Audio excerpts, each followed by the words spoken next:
Bom dia, boa tarde, boa noite. Este é mais um podcast Neotrabalhismo da TV ANN, Agência Nacional de Notícias. Vamos entrevistar pela segunda vez, com muita honra, o Dr. Salomão Kipper-Manstenberg, que é empresário, dentista e judeu, para falarmos de assuntos específicos. Antes de iniciarmos a nossa entrevista com o Salomão, eu darei 1 minuto para o nosso entrevistado de hoje dar as boas-vindas novamente ao nosso canal. Gente, boa noite, boa tarde, bom dia. Agora, nós vamos falar agora especificamente da questão dos árabes que dizem que são palestinos. Perfeito. Vamos começar agora, Salomão, pelas perguntas históricas e mais leves.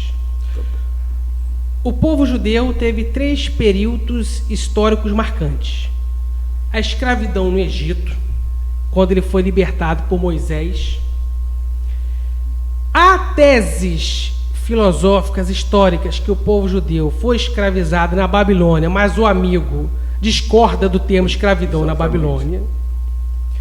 E teve a escravidão em Roma, com o Império Romano, que o amigo também discorda que seja uma escravidão. Nunca ouvi falar, eles foram expulsos.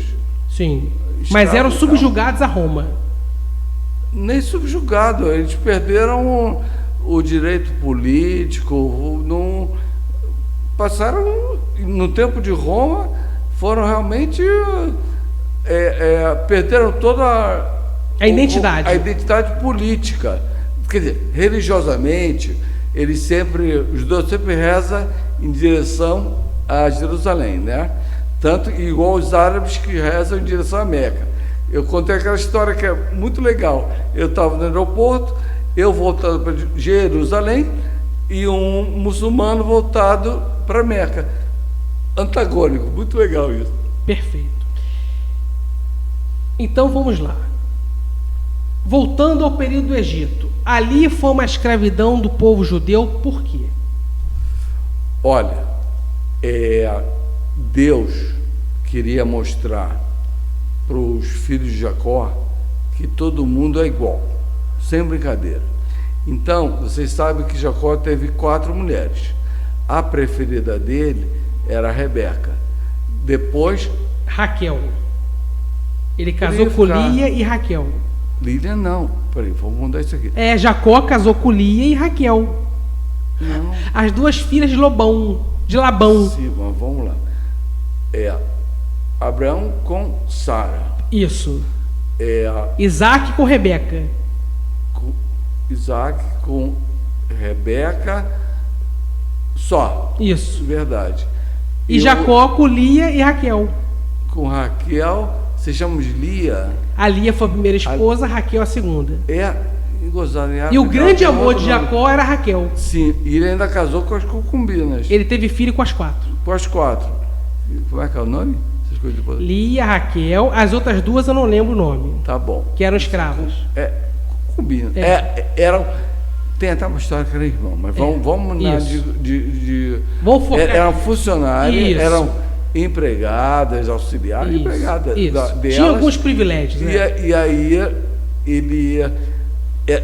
elas, para uma concorrência para ter mais filhos, cada uma deu a sua empregada, a sua serviçal para concorrência entre Lia e Raquel. Sim. Cada uma deu a sua empregada para Jacó. Perfeito. Isso aí.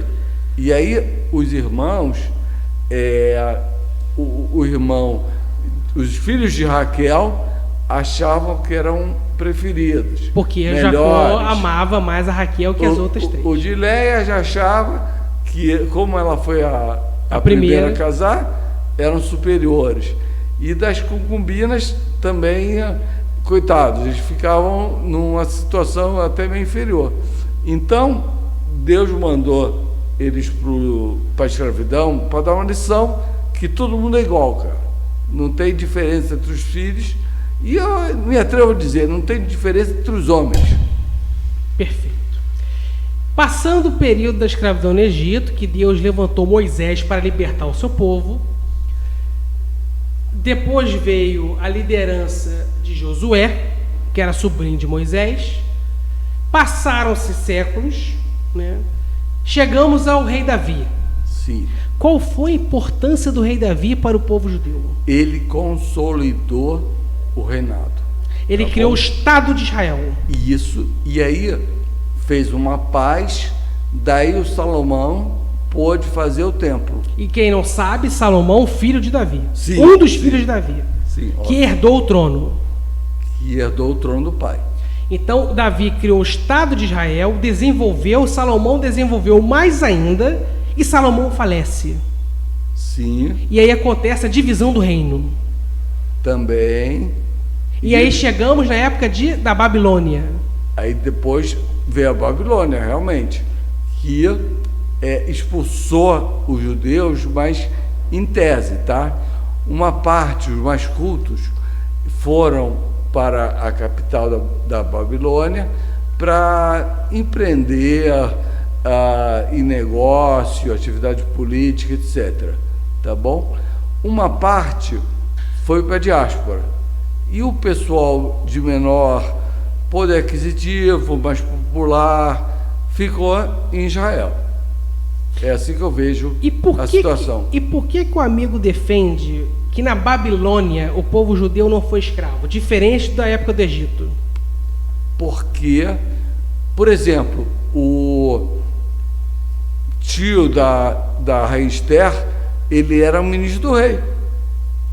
Então, os judeus tiveram alguns direitos no reinado da Babilônia. Eu não diria direitos. O rei foi inteligente e viu que aquela massa tinha cérebro, uma parte do povo tinha cérebro para ajudar no império.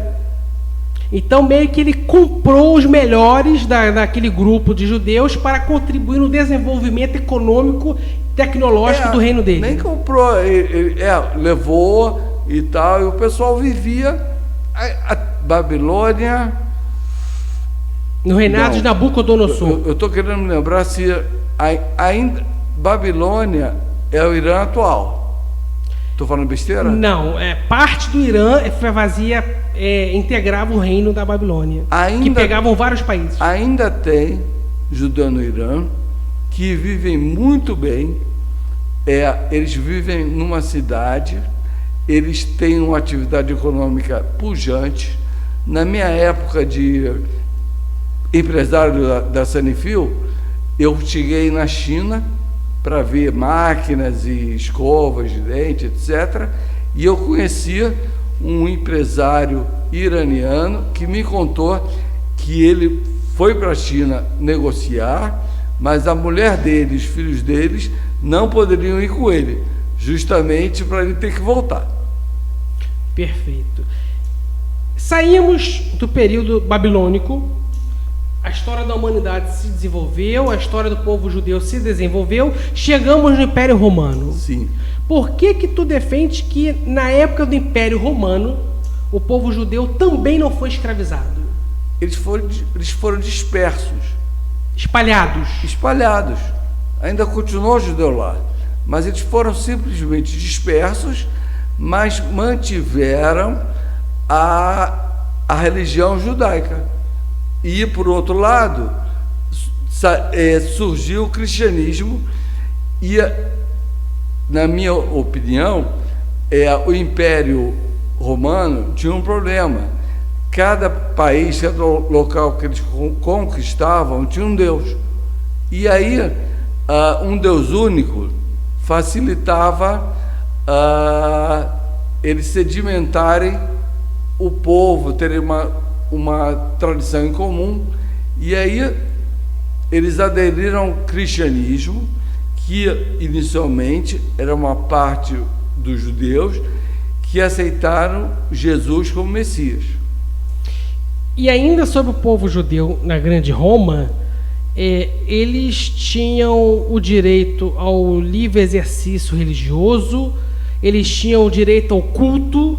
O Império Romano não se metia na religião judaica, ele permitia o judeu exercer a sua religião, a sua fé. O judeu podia trabalhar, podia ganhar dinheiro, podia empreender, podia abrir seu comércio, seu negócio. Eu entendo que sim. Perfeito. Sinceramente. Desde que pagasse impostos corretamente a César, ninguém incomodava. Claro. Perfeito. Do Império Romano, que eu saiba, posso estar enganado, mas não tinham problemas de perseguição. Posso estar enganado, tá bom? Estou falando aqui como dentista, não como historiador. Perfeito. Vamos avançando. Só queria fazer uma vírgula. A gente falou que os judeus também foram dispersos anteriormente pelos babilônios. Agora, os babilônios exterminaram o povo palestino, que são os filisteus, que, diferentemente dos judeus e árabes, não são filhos de Abraão. Eles são um povo que veio das ilhas gregas, lá do Mediterrâneo, e se estabeleceram onde atualmente é a faixa de Gaza. E com a dispersão romana, eles não mantiveram uma cultura.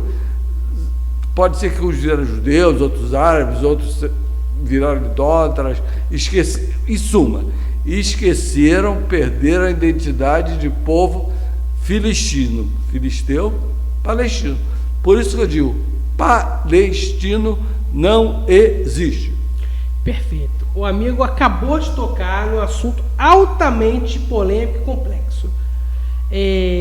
Por quê? Nós sabemos que o patriarca Abraão, casado com Sara, teve Isaque, pai dos israelitas, pai dos judeus. Nós sabemos que o patriarca Abraão teve Ismael com Agar, que era sua escrava. Para quem não sabe, Ismael, pai dos árabes. Perfeito. Mas por que existem teses? Claro que não é uma tese monopolista. Há outras teses, como a sua, que refutam. Mas uma das teses mais fortes entre os historiadores, filósofos, cientistas, é que parte do povo palestino seria uma mistura de filisteu com árabes. Olha, os filisteus podem até ter miscigenado, como eu falei, com os árabes e adquiriram a fé muçulmana. Tranquilo. Como alguns também devem ter adquirido a fé judaica, como outros viraram pagãos. Na boa. Agora, a faixa de Gaza, que era de palestino, perdeu a sua identidade. Simplesmente isso. Virou um território que os judeus nunca tinham conquistado, mas recentemente a faixa de Gaza era do Egito, que é atualmente o egípcio é um árabe e um muçulmano. No tempo de Moisés não era, tá? Não era semita, obviamente. Perfeito. Então, vamos devagarzinho, porque o amigo trouxe um outro assunto complexo. Nós temos o território pertencente ao Estado de Israel, nós temos a faixa de Gaza, nós temos o Egito, nós temos o Líbano, nós temos o Irã. Tudo vizinho. Não, o Irã está lá longe. Sim. O Líbano faz fronteira. A faixa de Gaza faz fronteira. Faz fronteira. O Egito faz fronteira. O Egito, não, porque Israel conquistou o Sinai e devolveu no acordo com o Begin, tá bom? Mas, na minha opinião, erradamente, deixou a faixa de Gaza que o Egito não queria, porque sabia que ali tinha uma população de baixa cultura, tá bom? E não queriam essa população para ele. Ou também deixaram, da mesma maneira que eu tinha 18 anos, achava que não tinha que devolver, que tinha que devolver Gaza junto com o Sinai, pode ser que eles já deixaram e insistiram em deixar Gaza para ter uma barganha, ter um pezinho, porque muçulmano diz que o que já foi muçulmano tem que tem que voltar a ser muçulmano. Muito embora, só aqui a gente sabe, depois do Islã, teve outros povos que conquistaram, mas os dois últimos foram os turcos, que tudo bem, eles são muçulmanos, mas não são árabes, e depois a Inglaterra, que aí não tem nada a ver. Tá, mas ainda naquela região, então você tem o Estado de Israel, faixa de Gaza, Egito, Líbano, Jordânia, Síria. Vamos supor que seja um continente só, aquela parte toda ali. Então ali você tem israelita, descendente de Abraão, árabe, descendente de Abraão. Você tem os filisteus que evoluíram para palestinos. Não vou dizer nem que evoluíram. Os filisteus, o nome foi... Não, o Império Romano, para pagar o direito dos judeus daquela região, eles começaram a chamar a região de Palestina, igual os ingleses, tá bom? Para dar identidade ao território, para pagar a identidade judaica do local. Tá. Então, e além de ter os árabes e os palestinos, que segundo a sua tese seriam os antigos filisteus, ainda temos os persas, que são o Irã. Os persas, eles invadiram e perderam a identidade persa. Eles se tornaram, embora, olha só, eles não são descendentes de Ismael, assim como os romanos também tiveram lá. Então, eles não são semitas, e a coisa vai mudando.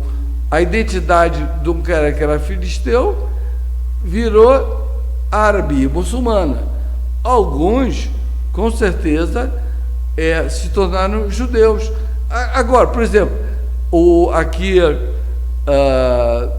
no Brasil, se você for pedir para alguém desenhar um judeu, ele vai desenhar o judeu, provavelmente de olho azul e com esse narigão.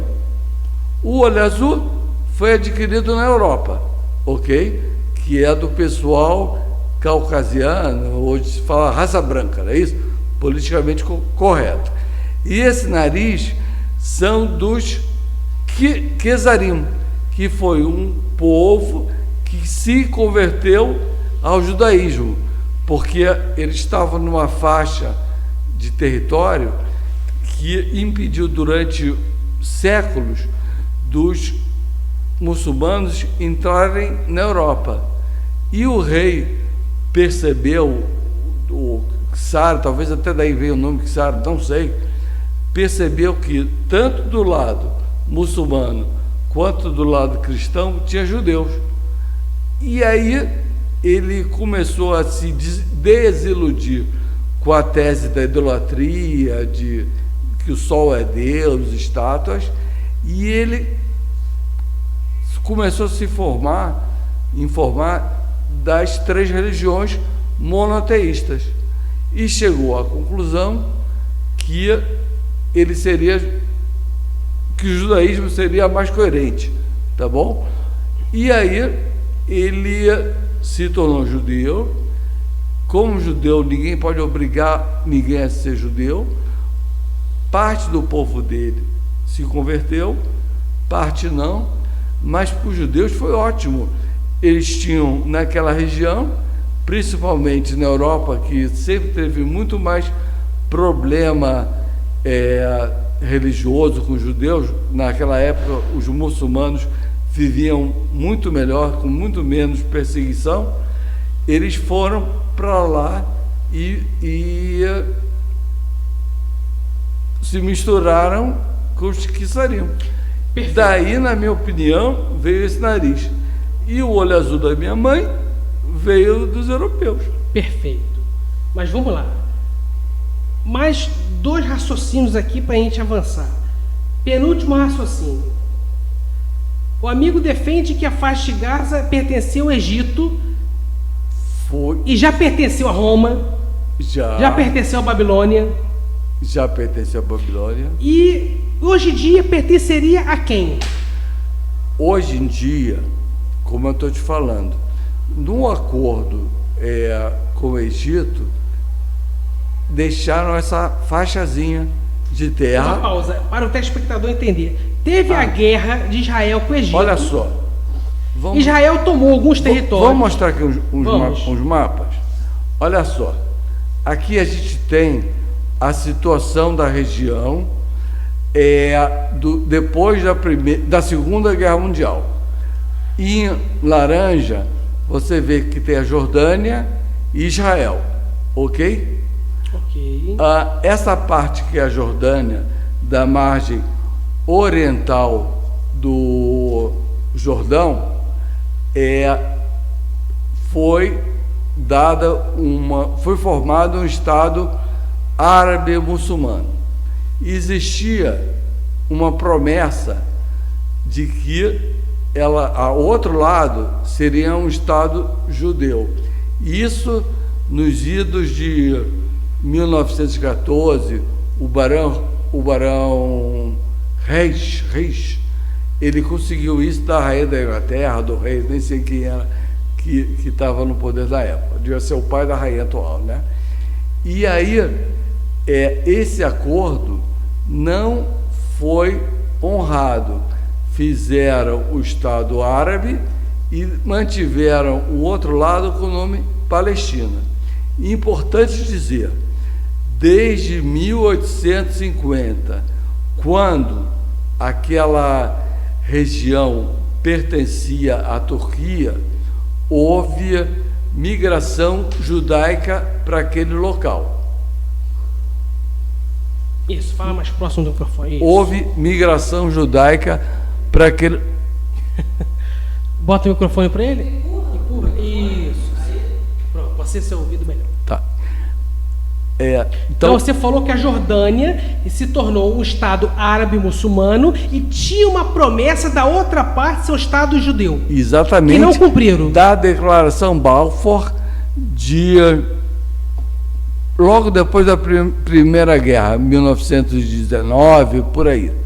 Agora, uma coisa... Declaração Balfour. Desculpa aí, gente. Declaração Balfour não se cumpriu. Mas volto a frisar, desde o tempo do Império Turco, judeus perceberam que não teriam espaço na Europa, onde existia uma série de perseguições, tá bom? Isso é notório. Então, uma parte dos judeus aderiram ao comunismo. Olha que beleza. Todo mundo é igual, não existe Deus, tá bom? No comunismo não existe Deus na ideologia, todo mundo é igual. Tem uma revolução do proletariado, onde o proletariado pega o poder, e depois nós temos a anarquia, que não é uma bagunça, simplesmente a pessoa está no poder, mas não fica eternamente, os filhos, etc. Simplesmente, um cara entende de saúde, pode ser ministro da saúde por um tempo, um cara entende de fazer estrada, pode ser ministro do transporte, um ministro da economia. Não existe uma situação de política eterna, tá bom? Ok. Mas voltando para a geografia. Então, nasceu o Estado Árabe Islâmico na Jordânia. Prometeram criar o Estado judeu, não criaram. Não criaram. E avança agora. E já tinha judeu que vinha com o sonho de fazer o Estado judeu desde 1850, primeiros de esquerda que se desiludiram com a ideia que todo mundo vai ser igual, porque continuaram sendo discriminados. Okay. Depois, judeus religiosos, tá, o rabino... Bom, judeus religiosos também aderiram à ideia de fazer o lar nacional judeu sem esperar o Messias, e judeus de direita também. Todas as linhas de judeus aderiram ao sonho de pegar, ao sonho não, a ideia de não esperar o Messias, pegar a história judaica nas mãos, fazer o seu destino. E aí, em função do poder do petróleo, os ingleses dividiram a margem ocidental do Jordão em 2 estados, tá bom? Minto, não 2 estados. Essa faixa aqui, que seria a Cisjordânia, passou a ser da Jordânia. A faixa de Gaza passou a ser do Egito. Sério, egípcio e jordaniano.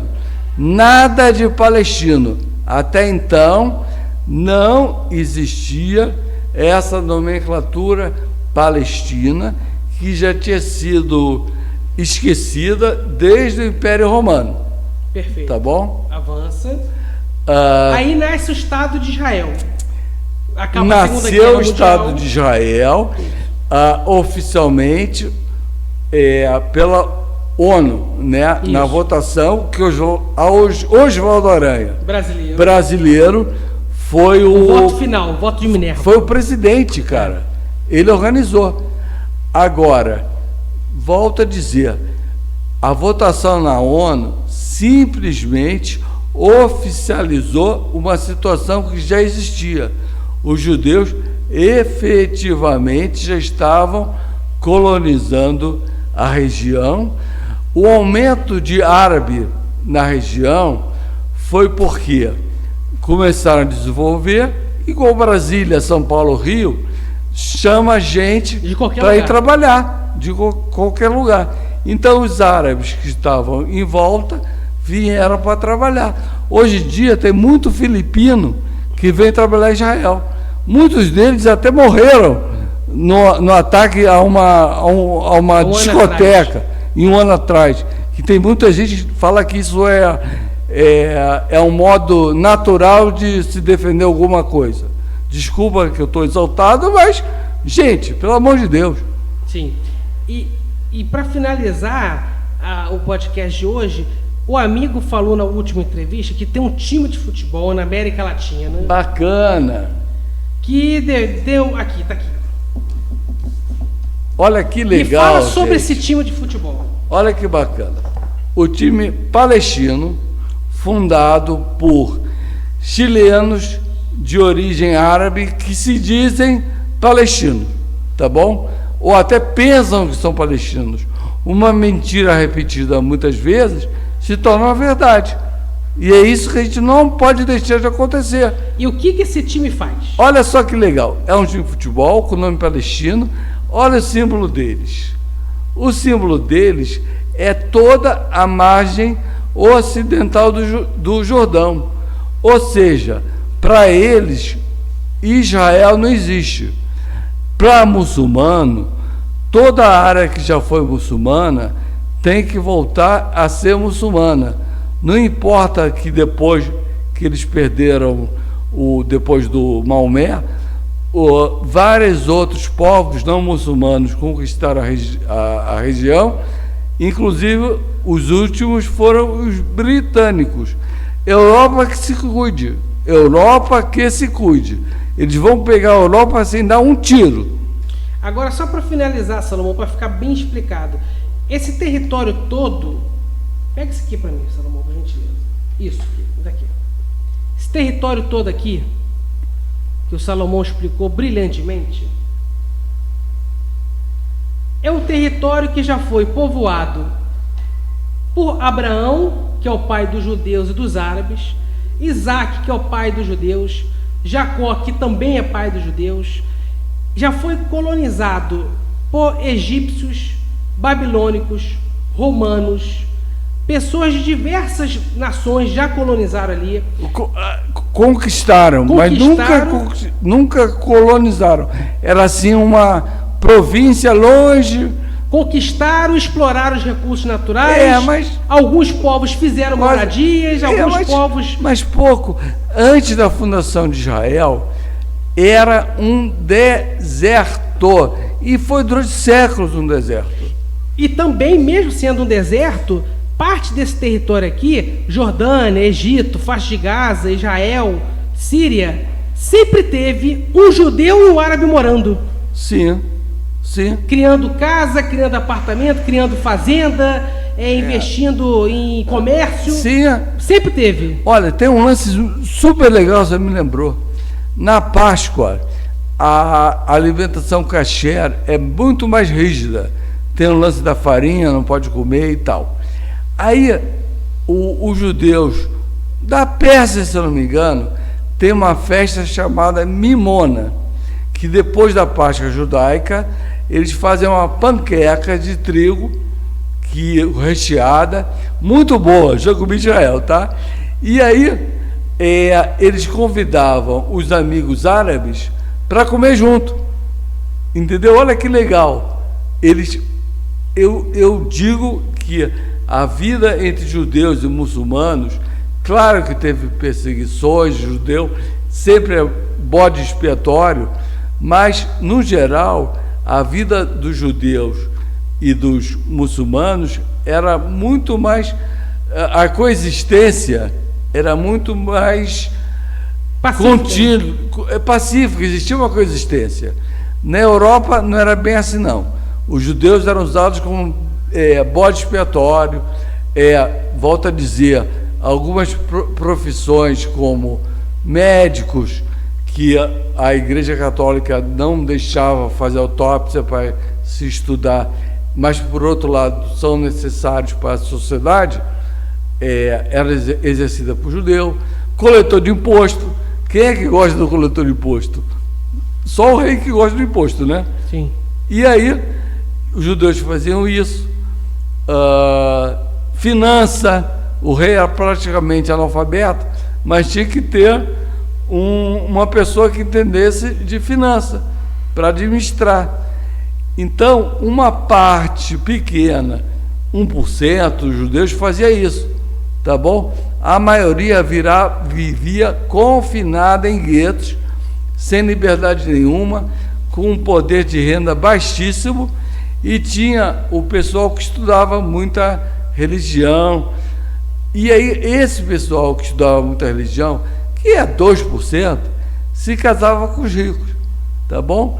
E aí, de certa forma, era uma situação que interessava a classe dominante, desculpa aí os judeus, a classe dominante dos judeus, que detinham a intelectualidade da religião, a parte econômica, tá bom?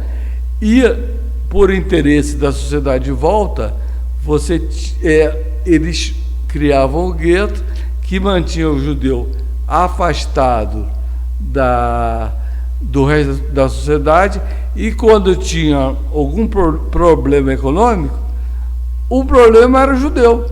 E aí era o bode expiatório, daí o nome bode expiatório, tá bom? E daí existia... batiam, faziam coisas piores com as mulheres, tinham um bode expiatório, sempre tem que ter um bode expiatório. Aliás, até hoje, o judeu continua sendo um bode expiatório muitas vezes. Perfeito. Salomão, eu queria ficar horas com o amigo. A entrevista, sempre que entrevistar é bom, mas hoje foi excelente. Tu foi pedagógico, tu foi didático, tu foi direto no ponto, tirou dúvidas. Muito obrigado pela sua participação. Quero deixar claro para os telespectadores que o Salomão vai voltar aqui mais vezes, porque eu falo para ele, não gosta de ouvir isso, mas ele é uma enciclopédia ambulante, é um cara que sabe muito. Eu só sei um pouco de judaísmo e odontologia preventiva, só isso. Agora, eu só queria fazer uma parte. Sim. Olha que legal. O que está em verde são os estados muçulmanos. Tirando aqui nessa faixa na Austrália, na Oceania, não sei porque foi pintado de verde, e na minha opinião, não é majoritariamente muçulmana a população. Mas mostra aqui para a câmera. Então, gente, o que está pintado de verde é a região islâmica. Religião islâmica. Tem gente aí de vários biotipos, nacionalidades e biotipos. Mas será que nesse espaço todo não tem lugar para 4 milhões de palestinos, gente? 6, porque são 2 na faixa de Gaza e 4 na Cisjordânia? Pelo amor de Deus. É uma provocação filosófica e reflexiva que Salomão está fazendo Isso. aqui. Salomão, infelizmente chegamos ao fim. Eu vou te dar 1 minuto para suas considerações finais. Gente, novamente, boa tarde, boa noite, bom dia. Eu estou sempre à disposição do meu amigo Caio. Agora, volto a dizer, sou um cara que entendo mesmo de prevenção oral e é isso que eu entendo, cara. E um pouquinho de história judaica, isso mesmo, né? Boa noite a todos, tudo de bom. Gratidão pela sua participação. Não esqueça de comentar, compartilhar, deixe seu like. Um forte abraço.